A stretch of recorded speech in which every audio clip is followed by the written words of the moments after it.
Audio Jungle.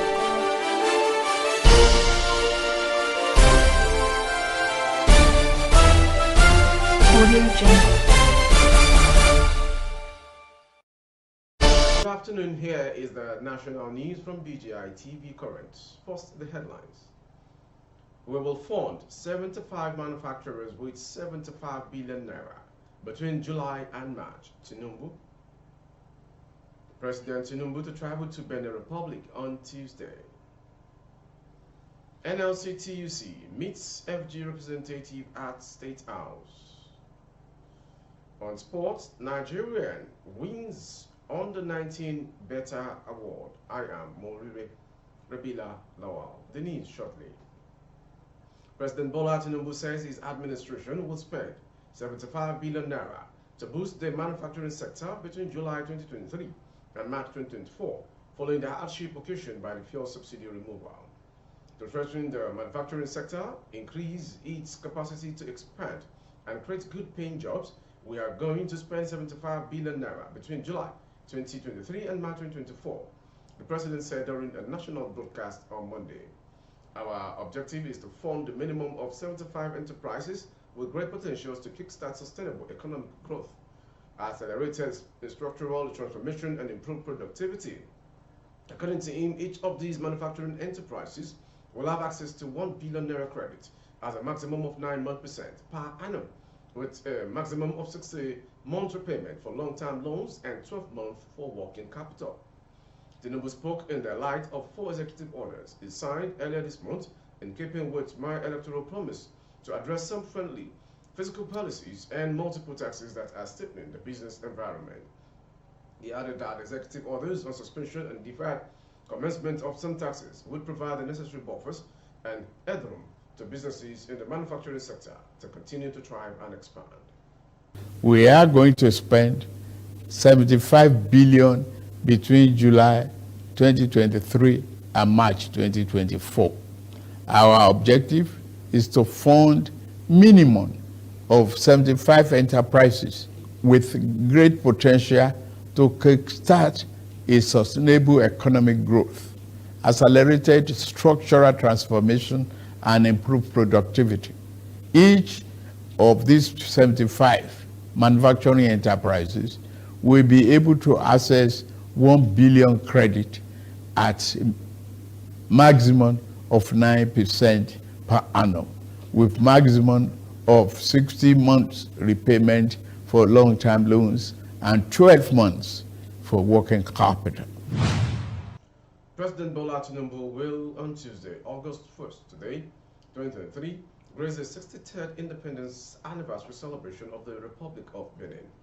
The information report that the confirmation came via a statement released by presidential spokesperson Dele Alake on Monday.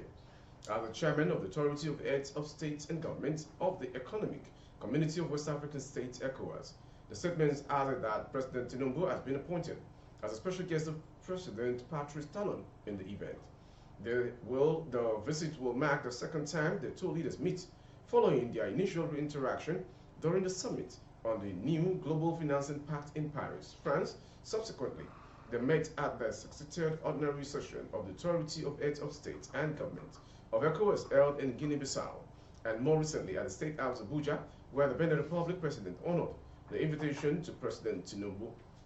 To accompany him in the one-day visit will be 6 governors: Ogun's Dapo Abiodun, Lagos Babajide Sanwo-Olu, Oyo's Seyi Makinde, Kwara's Abdurrahman Abdulrazak, KB's Nasir Idris, and Niger's Mohammed Umar Babu, including the presidential aides.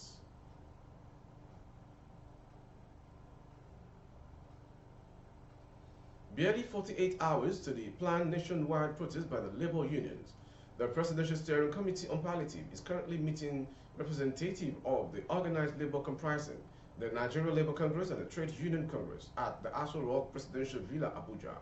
Monday's meeting, which began at 5:30 p.m., will consider presentations from FG's subcommittees on mass transit, compressed natural gas, and cash transfer. Last Friday, the organized labor stormed out of a meeting on Friday last week, claiming that the FG was not ready for the meeting. They are not prepared for the meeting, that's the truth, a member of the labor representative told journalists. The board meeting was to take briefing from these subcommittees of mass transit, the CNG and cash transfer, which the government had proposed to cushion the effect of the subsidy removal. Present at the meeting are President of the NLC Joe Ajaero, his counterpart from TUC Festus Osifo, and General Secretary of NLC Emma Ubaja, TUC Secretary No Utoro, and other members of the organized labor delegation, including Professor Sam Amadi. On the FG side are the President Chief of Staff Femi Badabia Mila, Permanent Secretary Ministry of Labor and Employment Kacholom Dajo, the Group Executive Officer of Nigerian National Petroleum Company Limited NPCL Mele Kiari, and the Super Special Advisor to the President on Energy Olu Vajan, among others.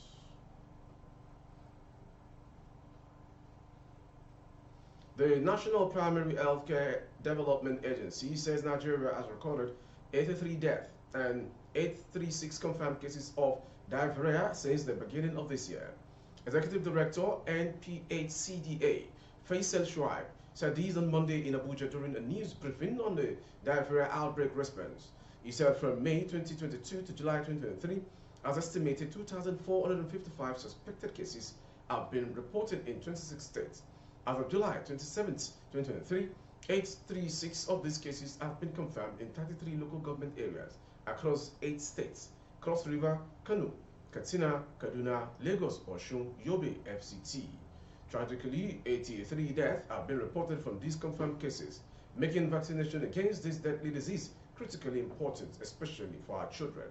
Shoaib said despite the effort of the federal government to provide safe and cost-effective vaccines for diarrhea, a significant number of children remain unvaccinated or partially vaccinated, thereby comprising the country's goal of achieving population immunity.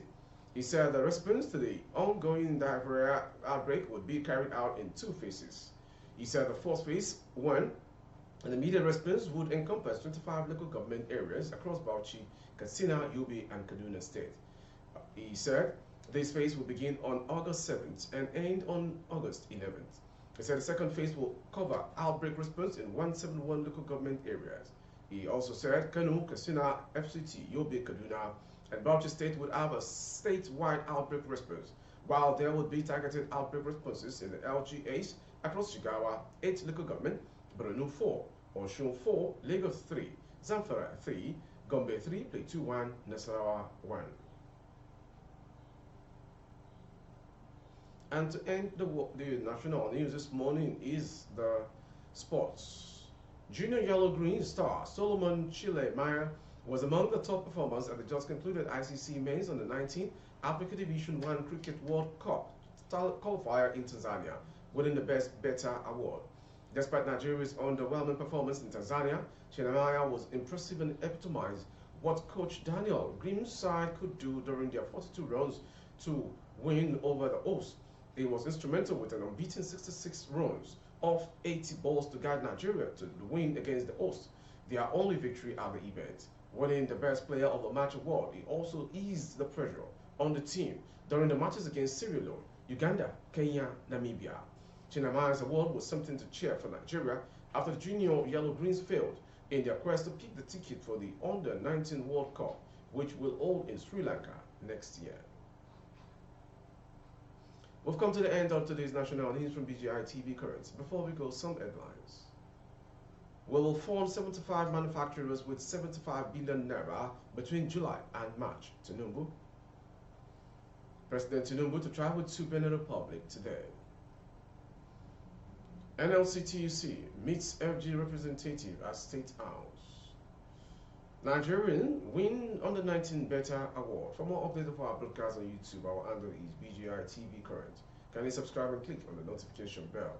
Select option all to access all of our broadcasts. On Facebook, Bagede Imo with Alawiye Adebayo. Please like and follow the page. Thank you for watching. I am Morire Rabila Lawa. Good afternoon.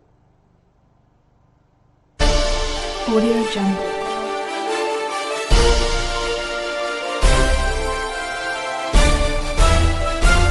Audio Jungle. Audio